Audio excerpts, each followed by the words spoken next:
Hey there guys, Dan from Techno DC, and we've got an unboxing video for you today. I've just been and got the obligatory knife. This is a refurbished product from Amazon UK, so obviously it's probably not in its original box, but I did save around about £80. Obviously you've guessed what the item is because you've seen the title above the video, or below the video as it is now on the new YouTube. So let's get this unboxed.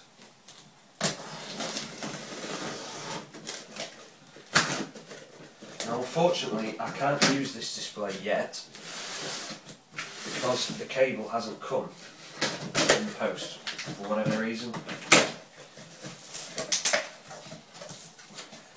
It's just generically packed this, I don't think it's in its original packaging. So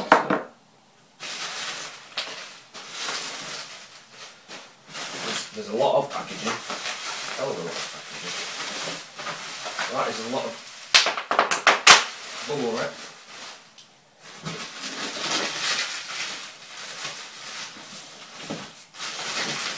Some more bubble wrap. This is the bag of leads. Let's go through these. There's your standard VGA lead, which I won't be using, obviously. There is a power cable, standard 3-pin UK power plug, which just goes to a normal kettle type lead. There is a USB cable, because obviously the monitor does have USB ports on the rear and the side, I believe.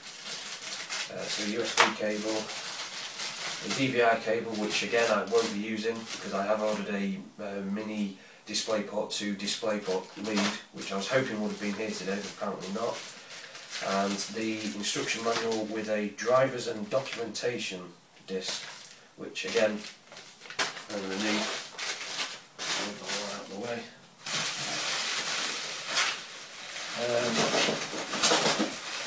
So I think the best thing to do is probably just to rip this sucker out, really.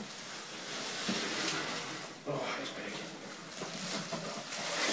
Very, very nice monitor.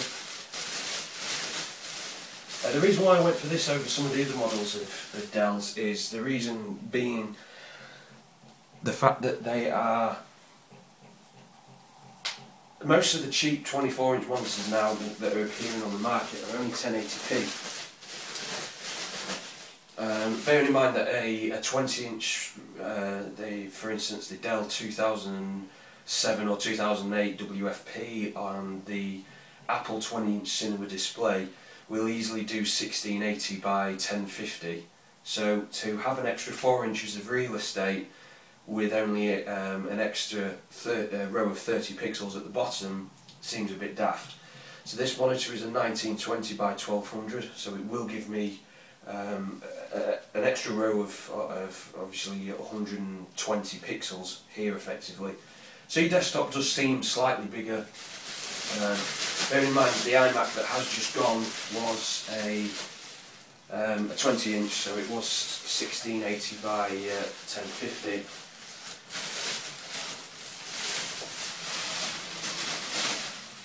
It's very nice though. This is one of the newer models, it's the 2412M.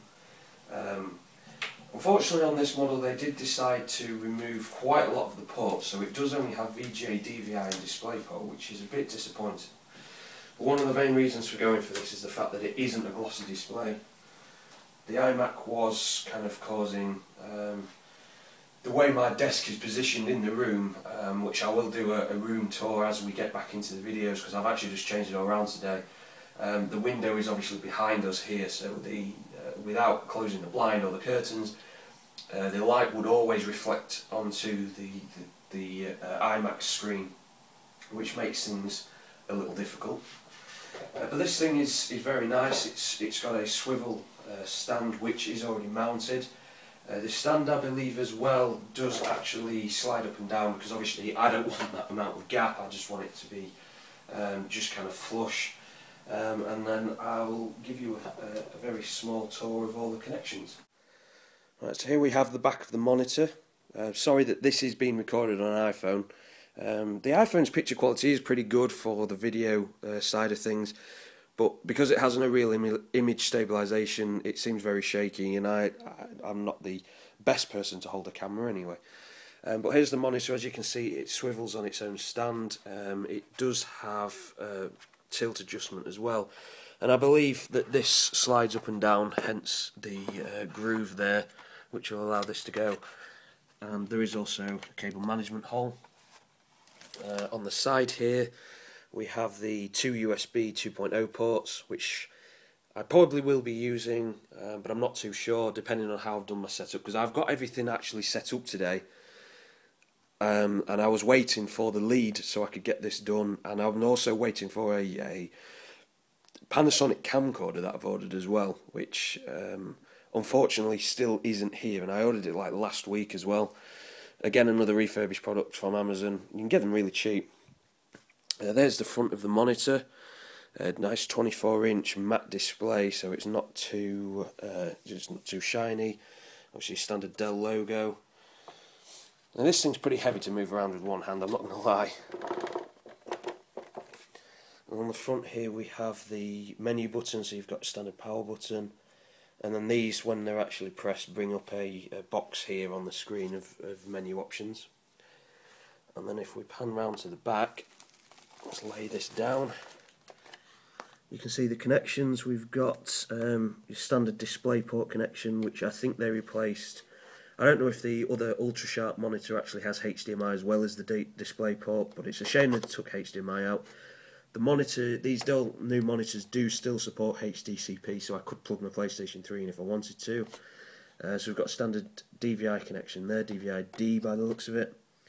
A standard 15-pin VGA connection, and the USB connection that goes to the PC, and two more USB ports, which is quite handy.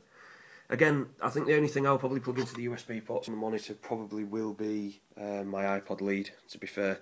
I've got no real use for anything else.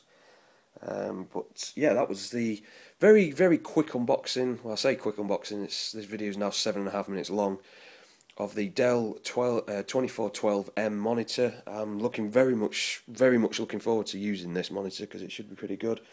And again, it came from Amazon Warehouse Deals, which is quite a cool thing in the UK. I've bought a few things from there now.